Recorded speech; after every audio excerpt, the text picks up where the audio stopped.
Chance Campbell, kind enough to spend some time with us here on it's Austin P game week right after Ole Miss's 43-24 win over Louisville Monday night in Atlanta.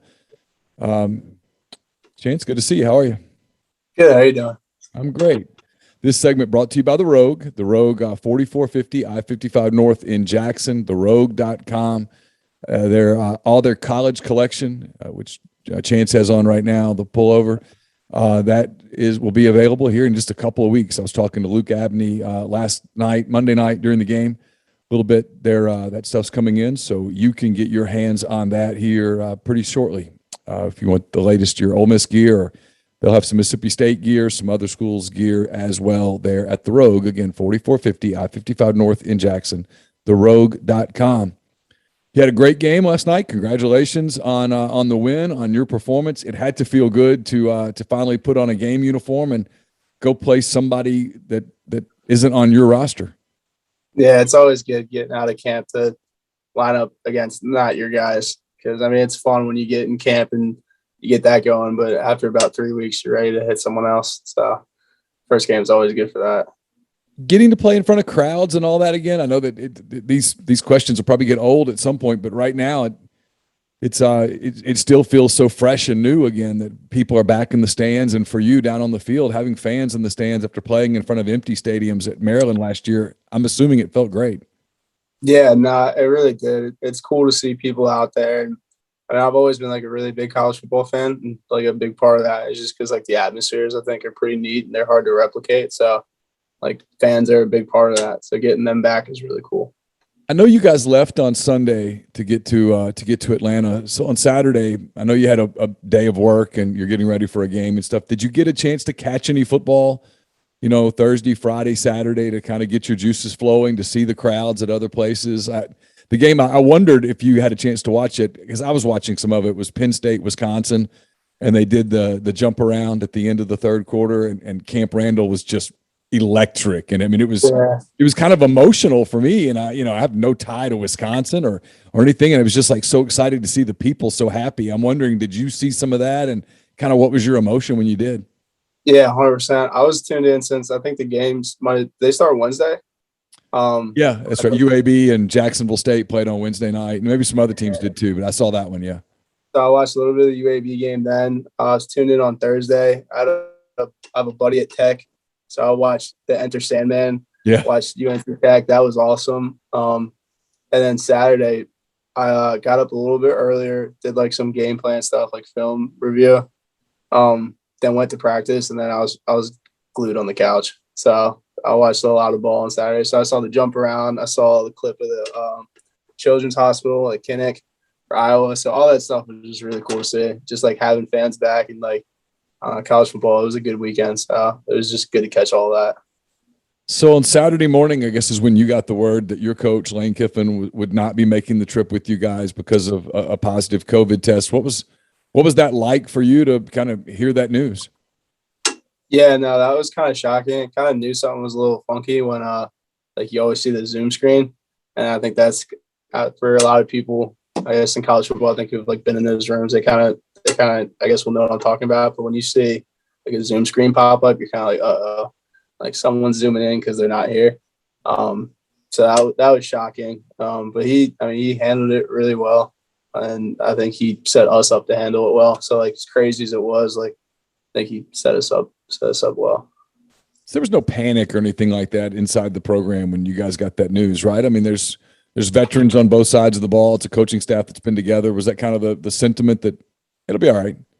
Yeah, it was one of those things where it's like, I mean, it's kind of hard for me because I've never played. I haven't played a game with Coach Kiffin like on the sideline, so I don't really have anything to draw from. But it was pretty like everything was pretty status quo, like from my point of view, during the game. So like I'm excited to see what it's like with him on the sideline, because I imagine like it'll run even smoother, which is pretty cool because I think we had a pretty smooth operation to start.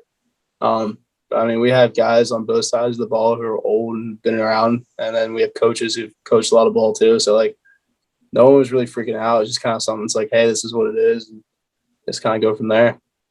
You got to Atlanta. You got to see some of your family, I guess, before the game at the hotel and that kind of thing. That I'm assuming that was kind of where it started to feel real. Like, yeah, it's a game weekend and we're about to play. Yeah, it's kind of funny because it's like getting back into that. Like traveling last year I don't know, everything was different last year. So like, Yeah. it was just cool this year. Like, no, you get to go to the hotel, you get to see your family, because there were some restrictions about that last year, and it was like kind of frowned upon, and just like a weird gray area. So just like being at the hotel, getting set in, like seeing your parents the night before, or in this case, it was actually the day before, or I mean, like a couple hours before, it was that morning. It was just neat, and I love seeing my family, and I don't like being down here. I don't get to see them as much, so it's like it's pretty cool to do that before going into a game. The other thing I didn't know was that you could dunk barefooted. Yeah, that was we were doing like our media day stuff, and they had like I guess our media day was set in like the basketball center, and so I've been wearing flip flops everywhere. So like we were just playing basketball, and like some guys were like, "Oh, get up and dunk." All right, let's try it. In fairness, it was a women's ball though, so it was a little smaller. Palm it. Still pretty impressive. You can just drop the flip flops and get a dunk in. So you guys did that at the pavilion, I guess. All right, let's talk about the game a little bit. I know you drew the start. You guys played. It was there were two storylines at the half. Really, it was how well the offense had flowed without Lane Kiffin there, and then the defense pitched a shutout. I know you weren't there, and you're probably tired of talking about last year, and you guys are probably getting to the place where you won't have to talk about it that much. But last year, the idea of Ole Miss throwing a defensive shutout in a half it just wasn't realistic. It didn't happen, and you guys came out and kind of dictated tempo defensively. What I noticed, and you can fill me in a little bit, and again, it was your first game in an Ole Miss uniform, but I noticed you guys just looked to be having fun. You kind of were flying around, you were hitting people, like I said, dictating the tempo, and I thought you had Louisville kind of frustrated a little bit. That's a good quarterback over there in Cunningham, and not that he was rattled, but I do think he was frustrated some with some of the plays that you guys made. You made a play on the edge. Jalen Jones made a play on the edge. I mean, there were some plays where they had a good play drawn up, and if you guys had not been disciplined, it was going to be a big play, but you were. Yeah, I mean, he's a really good athlete, and I think a lot of him as a quarterback, and so to be able to give him a little bit of a fit, like I think that's good for our defense to be able to have done. Yeah, in terms of of last year, it's kind of I don't know, it's neat for me because I don't really see that. Like the defense that I've seen was the defense in the first half. Now we have a lot of stuff to clean up in the second half because, I mean, like you said, we pushed a shutout in the first half. We did some really good things. Then we need to work on finishing better. And I think it's cool because the guys are happy with what we did in the first half, but like not content, and then kind of hungry to go get better. I think that's the mark of a defense that has somewhere to go. So I think that we did some good stuff, but I think guys are ready to kind of do more because there's room for more, which is pretty neat. Did you kind of sense in the second half maybe you lost a little bit of the edge, or did you guys get a little tired? I know that some of you probably played more snaps than was the plan because of some of the targeting stuff, and I'll ask you about that in a minute. But did just a little bit of fatigue, or the edge comes off a little because the game's 36-10 and stuff like that, where realistically the outcome has been determined? Yeah, I think it's probably a little bit of a focus point.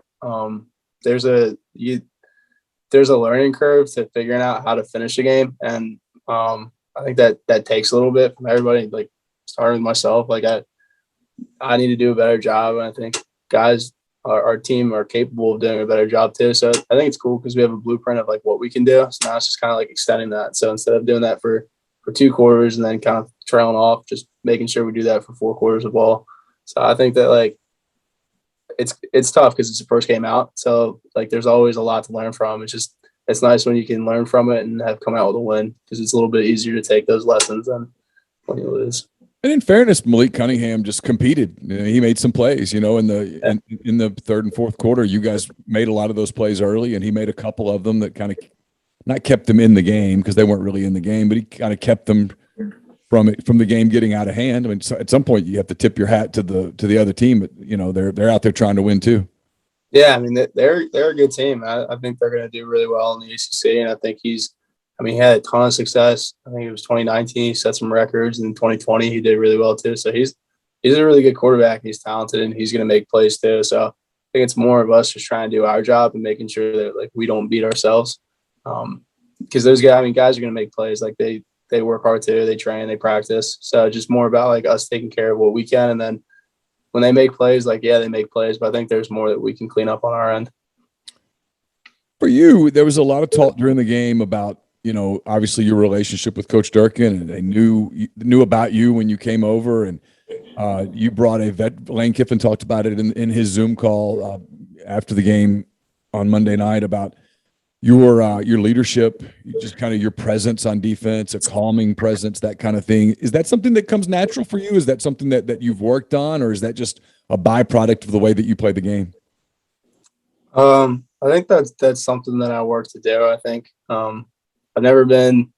I try to be vocal at times when I feel like it's necessary, but I feel like the best way to do that is to just try to do your job to the best of your ability. Because I think for me, sometimes when it's hard to listen to a guy who. I mean, I have to get better at this, but listening to people who talk and it's like it's tough because then sometimes when you slip up, then you're like kind of in your head about like, oh, should I have really said that? Even though it's probably the right thing to say. So I always found it easier to just try to do my best because I'm not like you're never gonna play a perfect game. You're gonna slip up, but if you play hard and you kind of just like keep going and just keep with like a next play mentality, I think it's the right way to go. And I think guys kind of follow that sometimes. I would assume that was a pretty happy locker room after the game. Guys kind of feeling pretty confident on the defensive end coming out of that. Like you said, there's a lot to clean up, things to work on. You got to improve, but pretty good building block, I'm guessing, for some of the guys that, had went through last year. And then some of the guys like you and Jake Springer and others, that this is kind of your first taste of it. This is something that you can use as a springboard moving forward. Yeah, absolutely. I mean, like winning games in college football, it's not an easy feat. And especially with a team like Louisville, who I think a lot of them I do think they're going to do well. So anytime you come away with a win, and that's a big deal because they really don't come easy, and that all of them mean something. And it's nice because we have a short week. We got Austin P in like 4 or 5 days now. So it's a quick turnaround. So like it's good to enjoy it, and then kind of gotta let it go now so I can get on. What are these short weeks like? Have you had anyone like this at the college level, or is there something you can draw back on where you play on a Monday and you get back in? What time did you guys got? Middle of the night last night, I'm assuming. Yeah, it was pretty late. I've had a couple of those. Probably not this aggressive because it was like a late Sunday and then to a Friday. But so from a Monday to a Friday, that's a little different. I've ended games on Thursdays before. I did it in high school when we played the Turkey Bowl. I mean, that's a very different deal. But yeah, no, it's just kind of about like stuff because you gotta unpack the game that you just played. So you gotta look at it. It's not always just taking away the bad stuff too. Like you want to look at the stuff that you did well, so you can try to do it again. But you gotta get to that game, kind of break it down, and then you got to move on to the next. So that's the mental part, and then you got to get your body back because we played a lot of snaps and traveled, and it was late. And there's like you got to get your sleep, you got your hydration, and all that. So it's kind of just like trying to really like sprint a marathon almost. You get your first game at Vaught Hemingway as an Ole Miss player. I know you've had a couple of scrimmages and a fake game, but there's nothing about that at all resembles a real game. What are you looking forward to the most? I probably the guys have talked a lot about the Grove, like that walk that we do. So I'm excited for that. I've had a lot of guys come up to me and be like, "Yo, are you ready?" And I'm like, "Yeah, I'm excited." They're like, "No, you're not ready." Like it's so I'm excited about that. And then the stadium was cool. We had our practice game and they had the lights, like the little light show thing that they do. So they do that at the Raven Stadium, like back where I live. But we didn't have that at College Park. Like we just had like the classic like stadium lights. So I always thought those were pretty cool. So I'm kind of just excited for like that atmosphere and just to see what it's all about. Your family's making the trip to Oxford. You'll get to visit with them more. I know that they've got to be super excited for you. You're getting to kind of do something you wanted to do. You took this kind of leap, this sort of chance that having to go to a place literally sight unseen in large part because of the pandemic. And you go to Ole Miss and you're playing in a different league in a different state in a different part of the country. And you're off to such a great start. They have to be super excited to be able to come down and see your first home game as an Ole Miss player. Yeah, no, they're excited. They're always I'm lucky. They're just happy to see me, and I'm happy to see them. So it's kind of like an added bonus that things are like going well for right now. But I don't know. It'll be just cool to see them. Like I was saying, I don't really get to see them a ton. So it's just, I don't know, it's just nice. Let me ask you this. There's a lot of talk about Matt Corral, obviously, in the game. I know, this is your first year playing with him, but what is it like going up against him in practice all the time? What have been your observations of him as a quarterback, as a leader, that kind of thing? I know you've been in the college game for a while. You've been around some quarterbacks. What are your thoughts on him?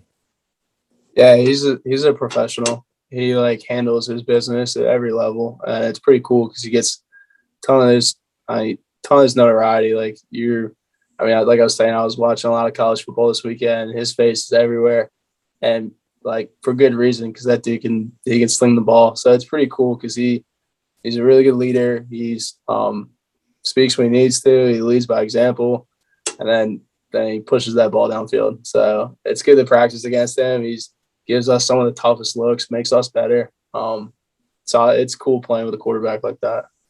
All right. I saved this kind of for the end because I really want to get your thoughts on it a little bit. This targeting story. Yeah, no, I mean, it's like a lot of it is about your entry angle, and it's tough because like you could enter one way and you're on a perfect trajectory to have a good clean hit, like hit him right around the chest, like you stay low, all of that, and then he could drop the last second. And it's tough. Like playing football and playing defense is hard. So it's a hard gig. I assume you guys kind of talked about that a little bit in the locker room on the way back, that kind of thing. I know it was late, but it was there were, like I said, there were 3 or 4 storylines out of that game last night, and that was certainly one of them. There's a lot of people nationally going, hey, maybe it's a penalty, but it shouldn't be an ejection. I mean, I don't know how much NBA you watch, right? There's, a guy can get a flagrant foul, but he doesn't get ejected. You have to get a flagrant 2 or whatever, where it's obvious that you're meaning harm, as opposed to, hey, there was you led with the crown of your helmet, but it was somewhat accidental. Yeah, and I mean, not that anyone would listen to me, but I would love to see that because I just don't find it right to like the amount of work that guys put in, and it's a lot of work for 12 outings, hopefully more than that, but like for 12 quote unquote guaranteed outings for a split second, not a malicious intent, like just trying to play football, trying to play hard, to then have to lose game time for that. I don't know that I agree with it, and I just think it's so subjective too.